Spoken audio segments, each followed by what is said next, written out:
증거할 하나님의 말씀은 이사야 6장 1절로 13절인데요.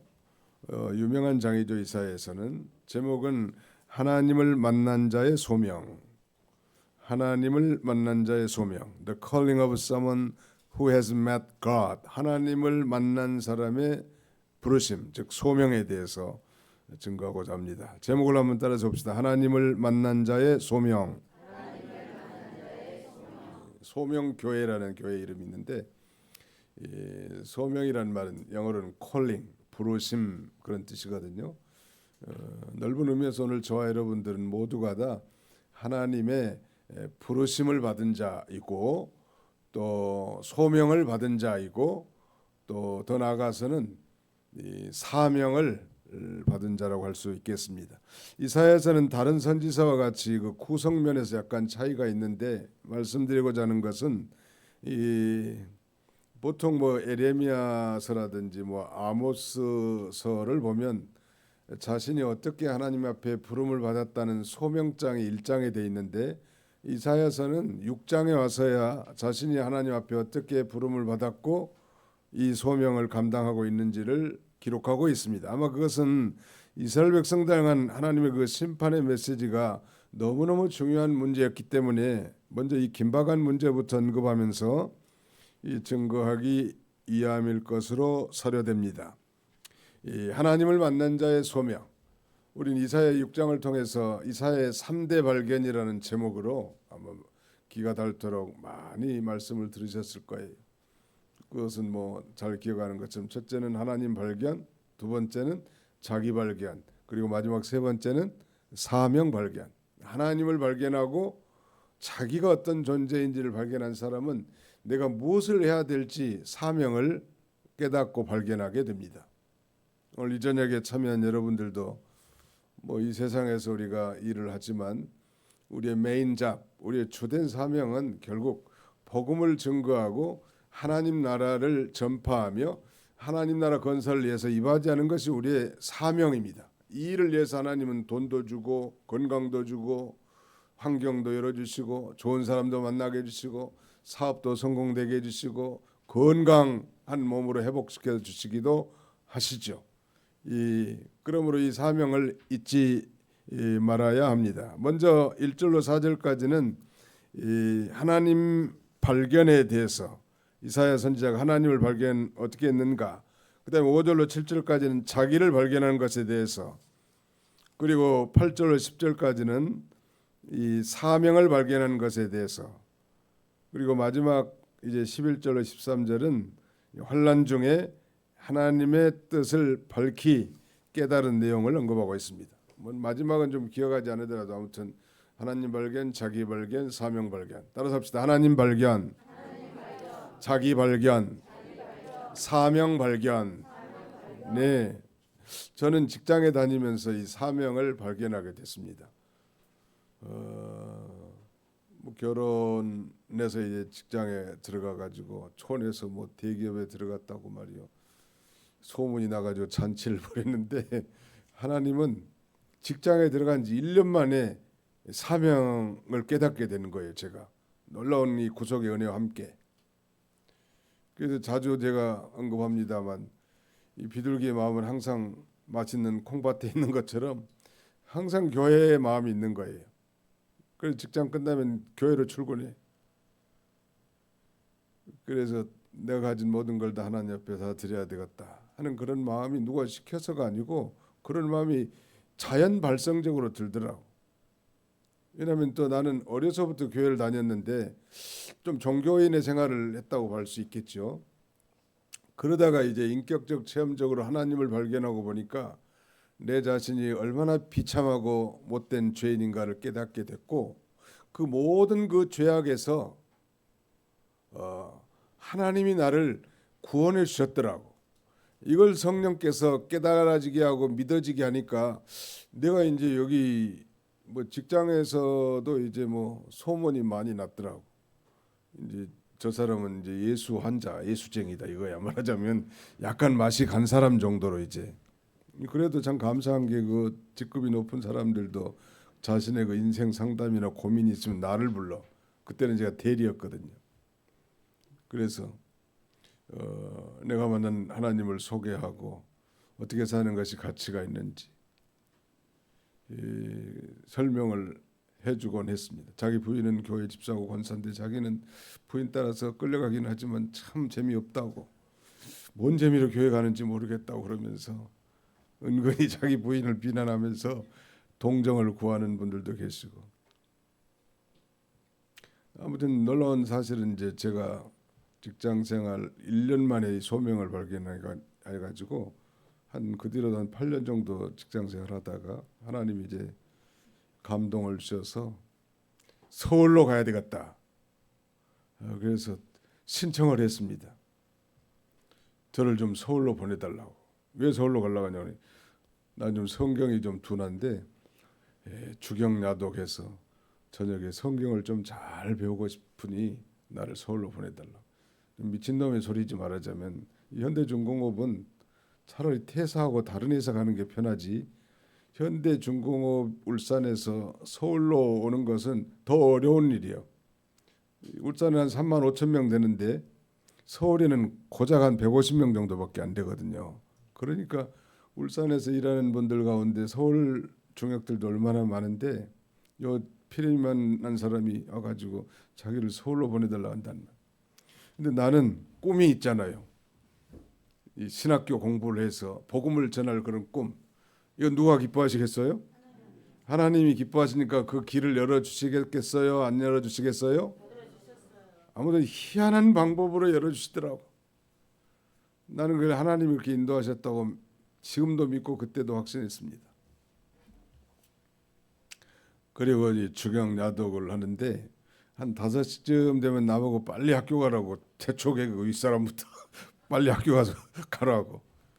그러니까 아예 그냥 포기하고 믿음으로 이렇게 나가면 세상 사람들도 인정해 주는 거예요. 대충 뭐 어정죽죽 믿으니까 담배도 권하고 술도 권하고 쾌락도 권하고 그러는 거지, 아예 나는 예수쟁이다 하는 그런 분명한 정체성을 가지면 건들지 못하는 거예요. 세상이 감당할 수 없는 게 우리 예수쟁이들이죠.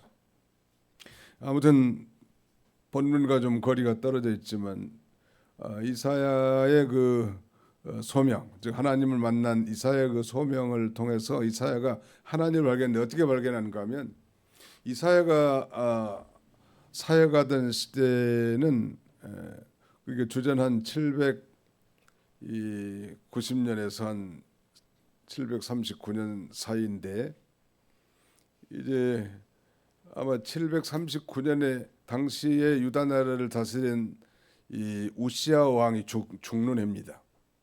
근데 우시야 왕은 유다 나라의 번영을 추구했던 좋은 왕이었어요. 물론 말년에 제사장만 분양할 수 있는 분양을 자기가 하다가 하나님의 징계를 받아 이마에 문둥병이 걸려 별궁에 거하면서 죽긴 하지만, 그러나 하나님 섬기는 왕이었고 선한 왕이었고, 그다음에는 그 시대에 유다 나라가 찬란한 번영을 누릴 수 있었는데, 이런 훌륭한 왕이 죽으니까 나라가 위태롭잖아요. 그래서 이사야가 성전에 들어가서 기도할 마음을 갖습니다. 기도해야지. 이 난국을 타개할 유일한 길은 기도밖에 없다. 그렇게 기도하는 거예요. 우리 조국도 지금 혼란하잖아요. 만약에 미국이 안 지켜줬으면 어떻게 됐을까? 저는 그런 생각을 요새 많이 합니다. 미군이 한국에 주둔돼 있지 않나면 이 불안한 사회, 양쪽으로 패가 갈라진 이 사회에 김정은이가 내려오면 꼼짝없이 당할 것 같더라고. 하나님이 이 대한민국은 하나님의 은혜로 사는 나라예요.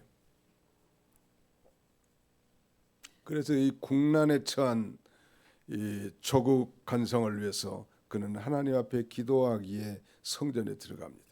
깊은 기도 가운데 환상을 봅니다. 그 환상을 보는데 그 환상 중에 그 영광스러운 하나님의 보좌를 발견합니다. 그러니까 하나님이 이 보좌의 좌정에 계시고 또 하나님 주변의 천사들, 즉 스랍들이 모셔 섰는데, 그 천사 두 천사는 얼굴을 가리우고 그다음에 두 천사는 발을 가리우고 나머지 또 두 천사는 이 날며 창화했단 말이에요. 이 천사들이라는 것은 하나님의 일을 수종드는 심부름꾼들이거든요. 우리 눈에 볼 수 없는 영적 존재죠. 뭐 천사를 뭐 봤다든지 뭐 천사가 막 큰 날개를 펴고 펄럭거렸다든지 이런 걸 본 사람들은 좀 수상한 사람들이. 천사나 하나님은 영적인 존재니까 우리 눈으로 볼 수 없어요. 근데 그 영광스러운 하나님의 보좌를 발견했고 어미하신 하나님이 자정에 계시는데 천사들이 정말 두 날개로는 얼굴을 가리우고 두 날개로는 발을 가리우고 두 날개로는 신속하게 날면서 하나님의 뜻을 순종하는 모습을 이사야 선지자가 본 거예요. 구약시대 이 환상은 특별 계시와 준합니다. 오늘날 우리 성경과 똑같죠. 그런데 두 날개로 이 얼굴을 가렸다는 것은 하나님을 경외하는 자세, 하나님을 두렵고 떨림으로 섬기는 자세고요. 저 도로체라고 그랬어요. 대문간에 계신 분. 예, 감사합니다. 지하로 가셔도 괜찮고요. 네, 뭐 하는가 보자 하고 내다보시는 것 같아요. 네. 예. 그다음에 두 날개로는 이 발을 가리웠다는 것은 겸손한 자세를 가리킵니다. 마지막 두 날개로 이렇게 날며 창하면서 신속하게 날았다는 것은 순종하는 자세를 가리켜요. 천사들이 하나님을 모시고 섰는 그 모습은 우리가 오늘날 하나님 앞에 예배드려야 할 자세라고도 할 수 있겠죠. 정말 우리는 하나님을 두렵고 떨림으로 섬기면서 겸손히 하나님을 섬길 뿐만 아니라 하나님의 뜻과 명령에 대해서는 신속하게 순종하는 그런 자세로 천사들의 모습을 통해서 우리가 좀 배울 수 있지 않겠습니까? 그런데 갑자기 이 천사들이 하나님을 찬송하는데 어떻게 찬송하는가 봅시다. 3절 4절 한번 같이 읽어봅시다. 3절로 4절 시작. 서로 불러 이르되 거룩하다 거룩하다 거룩하다 만군의 여호와여 그의 영광이 온 땅에 충만하도다 하더라. 이같이 화답하는 자의 소리로 말미암아 문지방의 터가 요동하며 성전의 연기가 충만한지라. 그 천사들이 하나님, 여기는 천사들을 스랍들로 이렇게 번석 써놨는데 같은 내용입니다. 천사들, 스랍들, 또 다른 성경에는 그룹들 다 같은 존재인데 다른 표현들이에요. 하나님의 심부름꾼들인데 그들이 하나님의 거룩함을 찬양하면서 이 만군의 여호와여 그의 영광이 온 땅에 충만하도다 하리라. 우리가 예배드릴 때 정말 하나님의 그 임재와 영광이 충만한 예배를 하나님이 받으시고 또 그런 분위기에 우리가 휩쓸렸을 때 우리의 모든 더러움과 추함, 부끄러움이 다 사라지고 하나님 한 분만 모시고 그 기쁘고 즐거운 상태가 됩니다. 이런 상태를 우리 하나님은 기뻐하세요. 그래서 이제 4절에는 이같이 천사들이 하다바는 자의 소리로 말미암아서 문지방의 터가 요동하며 성전의 연기가 충만하니라. 문지방의 터가 요동하며 성전의 연기가 충만하다는 건 상징적인 표현인데 하나님의 임재를 가리킵니다. 한번 상상해 보세요. 우리가 예배를 드리는데 공연부를 드린다면 무슨 의미가 있겠냐는 말이에요. 하나님이 받으시는 예배, 하나님이 나타나신 예배, 하나님이 함께 하시는 예배가 돼야 되지 않겠어요? 우리가 예배 드릴 때도 뭐 목사님이 강대상에서 말씀을 선포하긴 하지만 그 목사님 그 배후에 그 영광의 하늘 보좌를 우리가 바라보고 상상하면서 하나님이 나를 지금 보고 계시다. 또 하나님 보좌에 이 천사들이 이 정말 하나님을 경외하고 겸손한 자세로 하나님을 섬기는 그런 모습을 의식하면서 하나님 아버지 앞에 예배를 드리는 거예요. 사람 의식할 필요 없어요.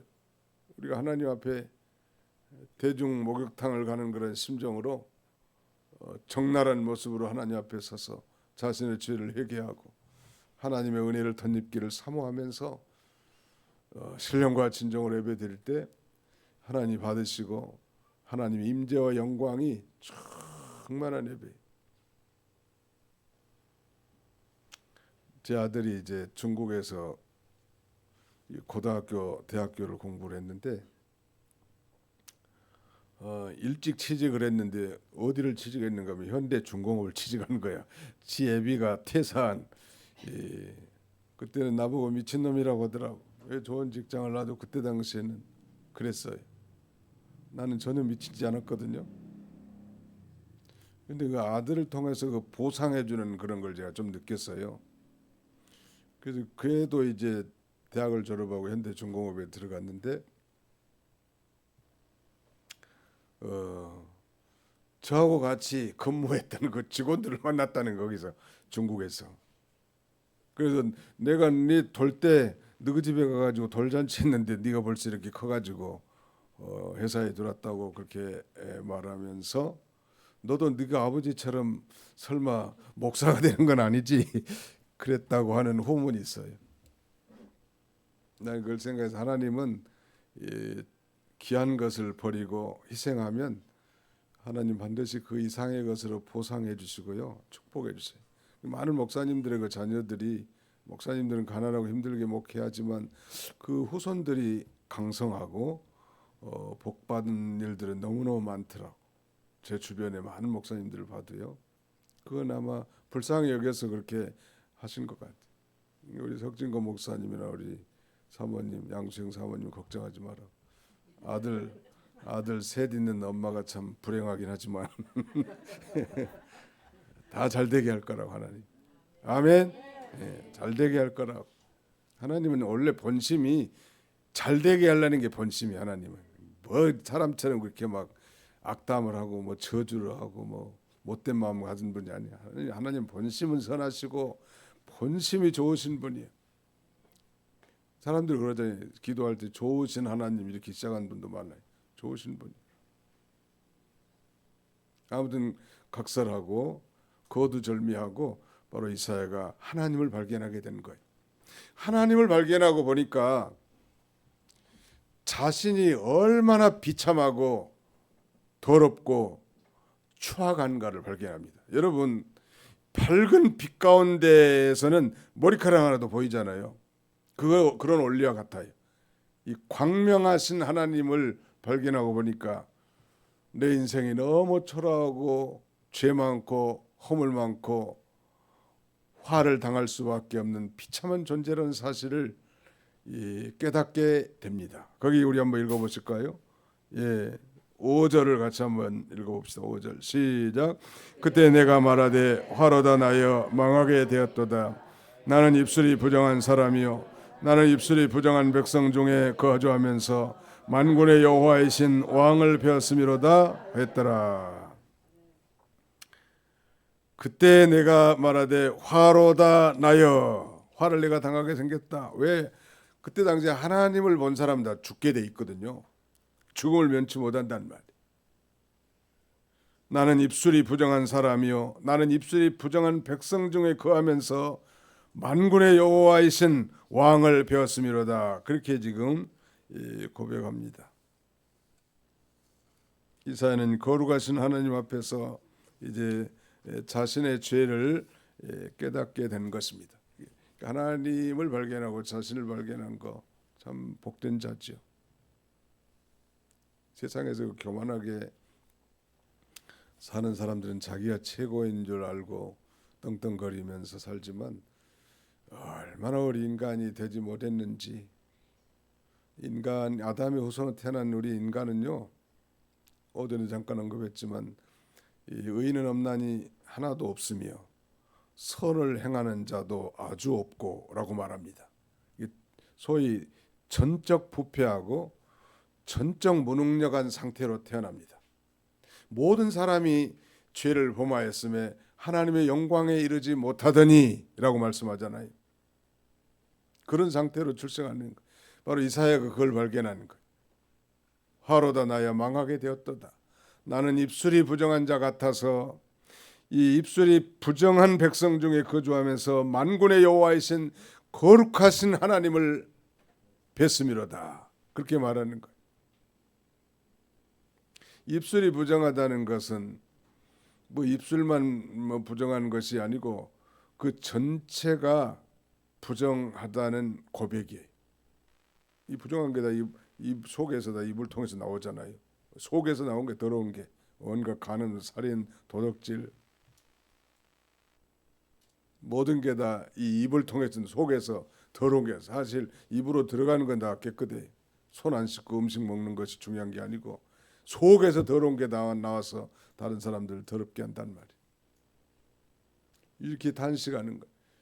이거 하나님을 발견한 사람은 적나라하게 자기 자신을 발견하게 됩니다. 예를 들면 예수님의 제자 가운데 베드로의 소명장은 누가복음 5장에 어디에서? 갈릴리 바다에서 놀라운 하나님 이적을 체험한 베드로가 그렇게 말합니다. 주여 나를 떠나소서 나는 죄인이로소이다. 그때 주여 그래 선생님 그렇게 말하지 않았습니다. 당신은 천지 만물을 주장하시는 물고기도 운전하셔서 내 그물에 걸리게 만드시는 천지의 대주제이십니다. 그런 고백이에요. 제가 여기 설교하면 우리 장로님 이마에다 튈 것 같아요. 침방울. 예. 원래 그 침 세례 받는 사람이 복을 받는 거예요. 이렇게 가까이서 또 예배드리니까 별스러운 일도 다 생기는데 보니까 그렇다고 제가 침을 아직까지는 안 흘렸는데 혹시 튕기더라도 긍휼을 바랍니다. 네.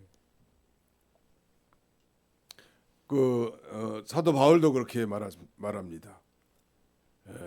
그리스도께서 우리를 구원하러 오셨는데 나는 죄인 중에 괴순이라. 가장 죄 많은 사람, 가장 죄인들 가운데 앞잡이. 요새 윤 대통령을 내란 수괴라고 했는데 수괴란 말이 우두머리, 앞잡이 그런 뜻입니다.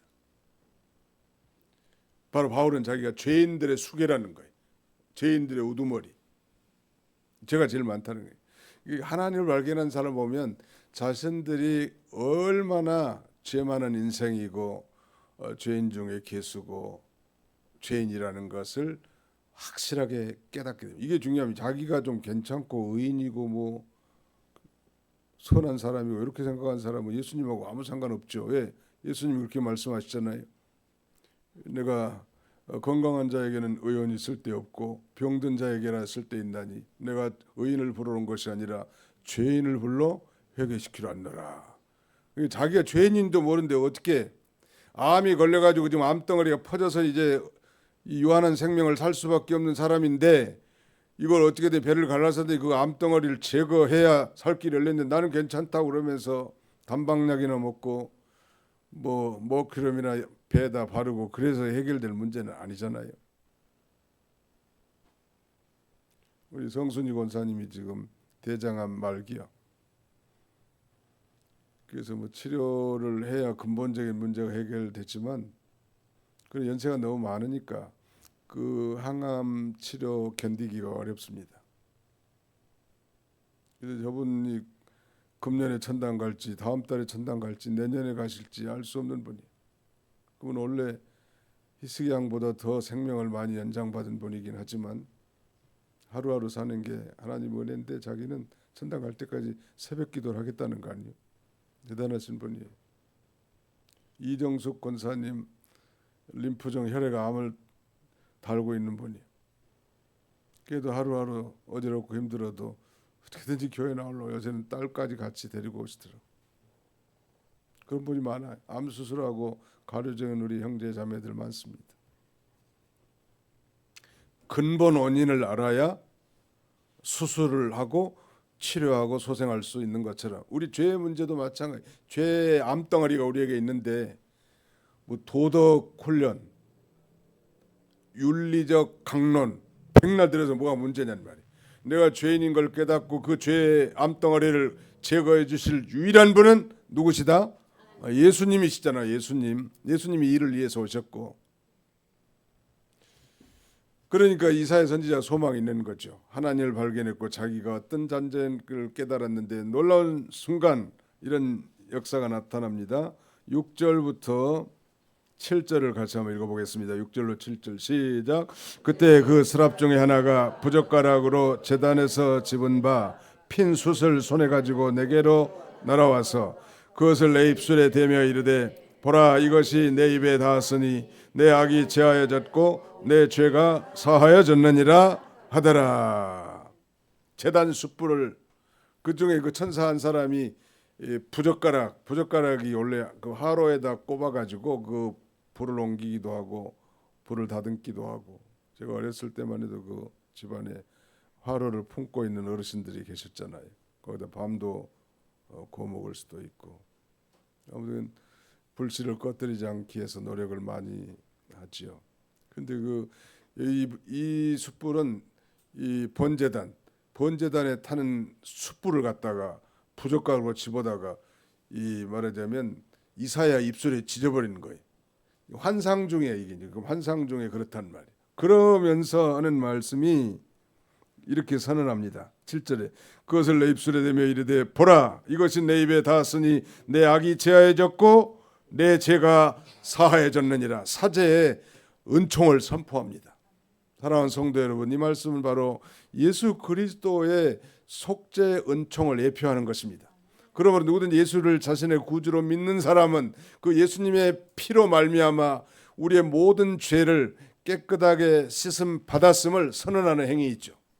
왜냐하면 제단 숯불은 제단을 대표하는 것이고 그 제단 숯불 위에 타는 것은 짐승입니다. 짐승의 희생입니다.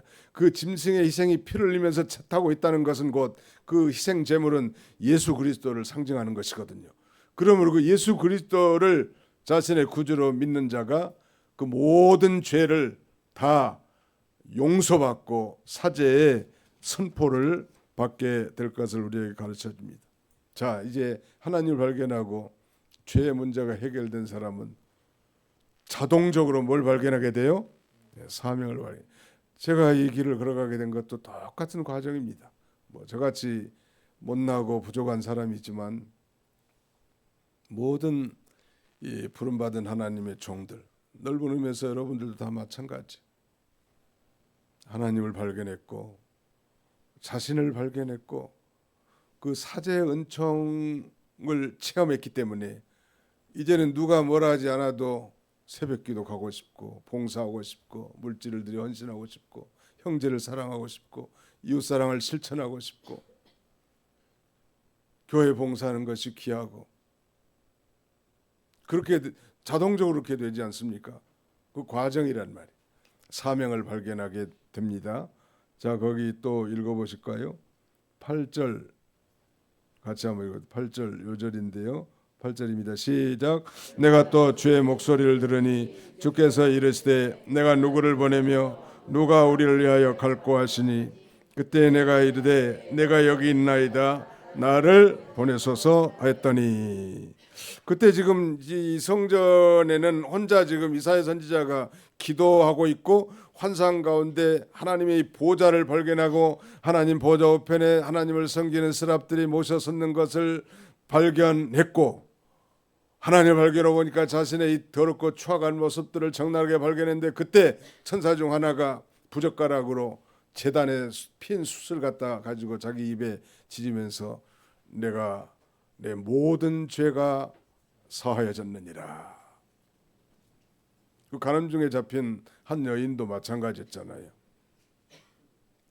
여자여, 누가 너를 정죄하며 누가 너를 죄 있다고 하느냐?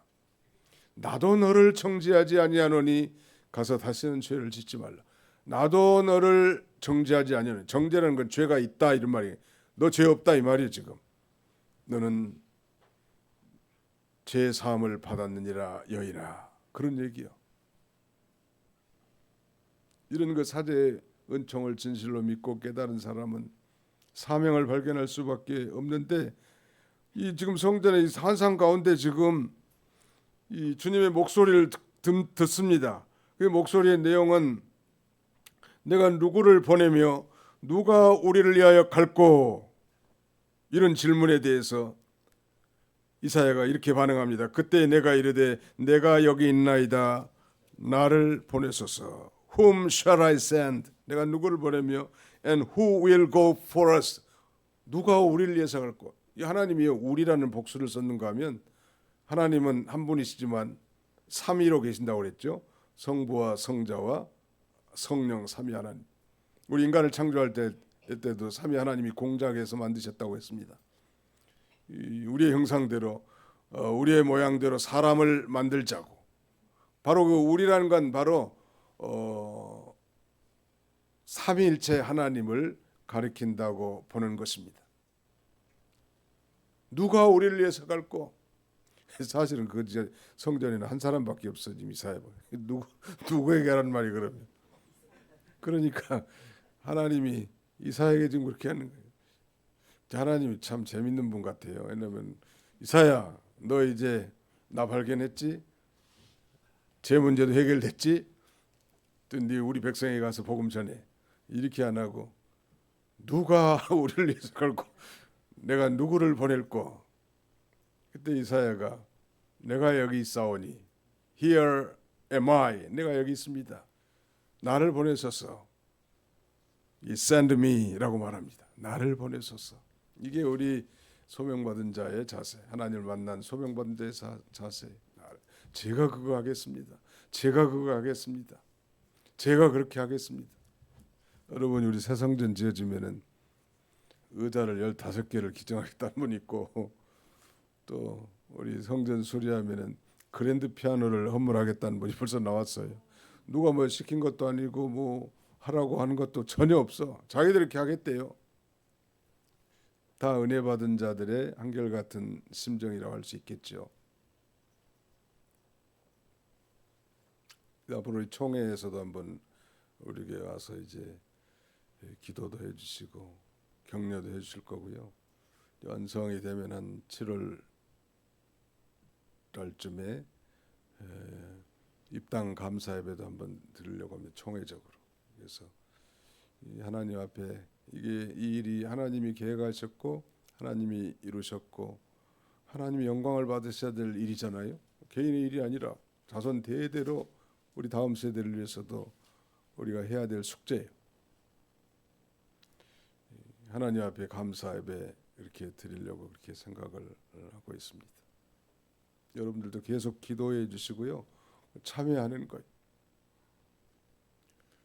예, 한번 따라서 해볼까요? 내가 누구를 보내면 누가 우리를 위하여 갈고?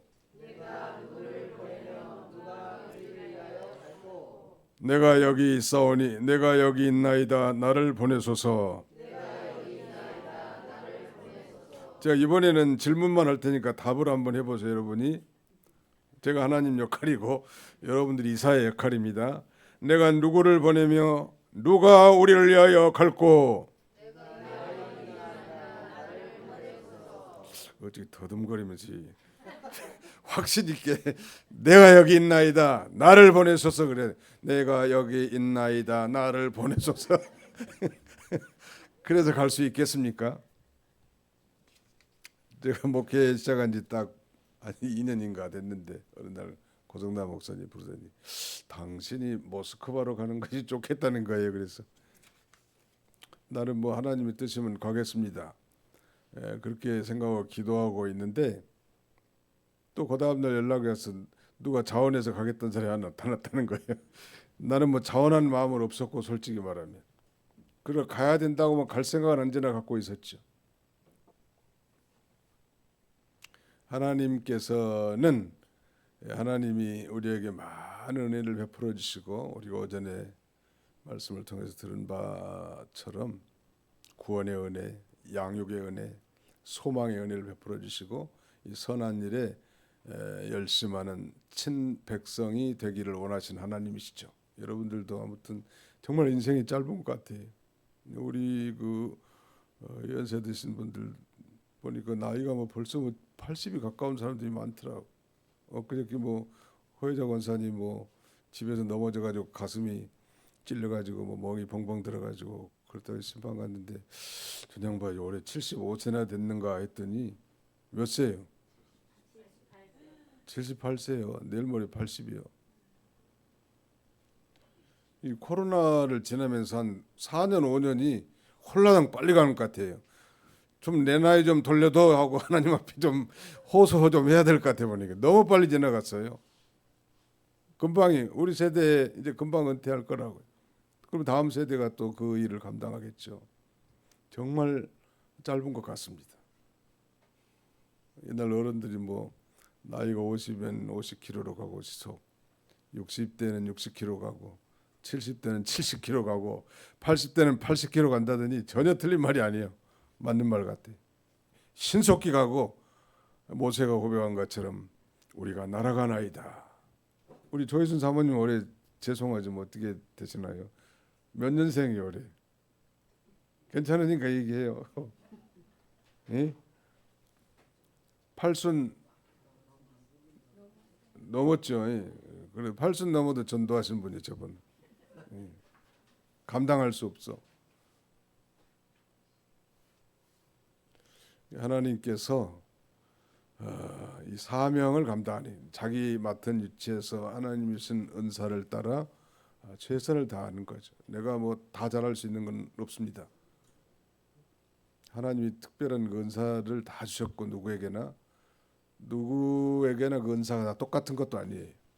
이거 뭐 의기소침할 필요도 없고 하나님이 주신 은사를 따라서 최선을 다해서 하나님을 섬기면 되는 거예요. 근데 놀라운 사실이 이제 9절 이하에 이제 그 소명을 받아서 나가는데 자기가 목회할 그 이스라엘 백성들 목장은 너무나 백성들이 완악해서 네가 설교해도 한 놈도 다 돌이키지도 않고 듣지도 않을 거라고. 결국은 다 그래서 망할 거라고. 언제까지 그렇게 됩니까? 라고 이사야가 질문합니다. 하나님께. 이 땅이 바벨론에게 짓밟히고 황폐화되고 완전히 포로 잡혀갈 때까지 계속 반역하고 하나님 말씀 불순종할 거라고 그렇게 답변합니다. 결국 이제 이사야 시대에는 북이스라엘이 이제 한 20년 후에 주전 722년에 저 아시리아에서 멸망당하고 남유다도 한참 뒤 주전 586년에 바벨로니아에 짓밟히고 땅은 황폐화되고 포로로 잡혀 그때까지도 정신 못 차린다. 우리 대한민국 요새 정신 잘 못 차린 것 같습니다. 내가 보기에는 옛날 우리 믿음의 선배들보다도 우리 믿는 사람들이 정신 바짝 차리고 나라를 위해서 기도하고 이게 우리의 의무예요. 우리 조국은 그야말로 은혜로 해방되었고 은혜로 전쟁에서 보호받았으며 은혜로 복음을 받아서 은혜로 번영된 국가를 누리고 전 세계 복음을 수출하고 선포하는 일비지력을 감당하는 아주 위대한 나라가 됐습니다.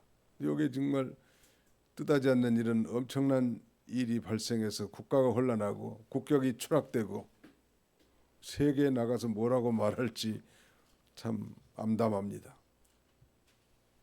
부끄러운 거예요. 가장 민주화된 미국과 일본보다도 더 민주화된 나라가 가장 저질적인 아프리카 삼류 국가나 있을 이런 행태가 차용되고 있는 현실을 보면서 우리 믿는 사람들이 하나님 앞에 기도하는 우리 조국을 위해서 사람을 위해서가 아니고 조국을 위해서 하나님의 나라를 위해서 하나님이 우리 조국에 부여된 이 위대한 복음 전파의 사역 선교 사명 이걸 감당하게 하시려고 듣든지 아니 듣든지 우리가 할 일은 그건 하는 거예요. 이사야의 목장에는 전부 다 반역하고 듣지 않은 사람들이에요. 에레미야 시대도 마찬가지입니다. 자기의 서기 바룩 외에는 에레미야의 말을 듣고 돌아온 사람이 없어요. 노아 시대도 마찬가지입니다. 자기 가족 식구들 외에 전도 아무리 외쳐도 안 들은 점점 그런 시대가 돼갑니다. 그 교회가 혼란스럽고 세상이 지금 교회를 손가락질하는 시대가 돼버렸잖아요. 우리 교회라고 예외는 없어요.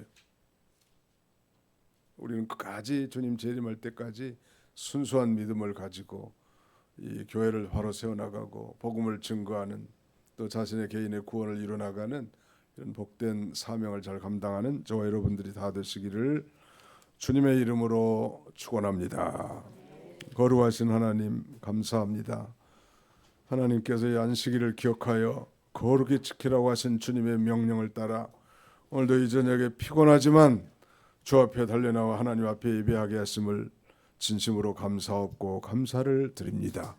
국난을 만나고 국난이 아니라 우리 가정의 어려운 일을 만날 때 이사야와 같이 성전에 하나님 앞에 나아가 독대하면서 참으로 이 나라는 혼란스럽고 국가적 위경을 처했지만 그는 여전히 보좌에 좌정하셔서 온 세계를 통치하신 하나님을 바라보고 참으로 평안을 누렸던 것처럼 우리도 현실과 사건과 환경만 바라보고 낙심하고 좌절하고 이 경솔하게 행동하는 그런 존재들이 아니라 하나님 앞에 깊은 기도를 통하여 하나님을 발견하고 자신을 발견하고 놀라운 그 구원의 은총에 힘입어 맡겨진 사명을 우리가 처한 그 환경에서 잘 감당해 나갈 수 있는 우리 모두가 다 되게 하여 주시옵소서. 한 주간 동안 주님 함께 해주시고 특별히 성전 수리 중에 있사오니 모든 우리 일꾼들 안전사고 나지 않도록 붙잡아 주시고 아버지 하나님 모든 필요한 것들 공급해 주시고 특별히 다음 주에는 우리가 힘써서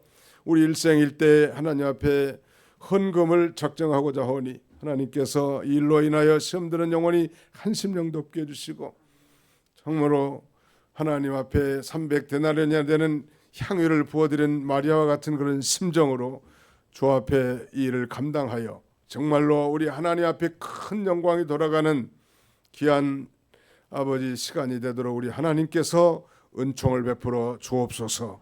육신의 질고로 고난 중에 있는 형제들, 어려움을 처해서 정말 하나님 앞에 부르짖는 심령들, 하나님이 살아계시고 하나님이 역사하신다는 사실을 언제나 잊지 않고 이사야처럼 성전에 나와 하나님 앞에 기도함으로 문제 해결을 받고 마음의 평안함을 누릴 수 있도록 하나님께서 축복해 주시옵소서.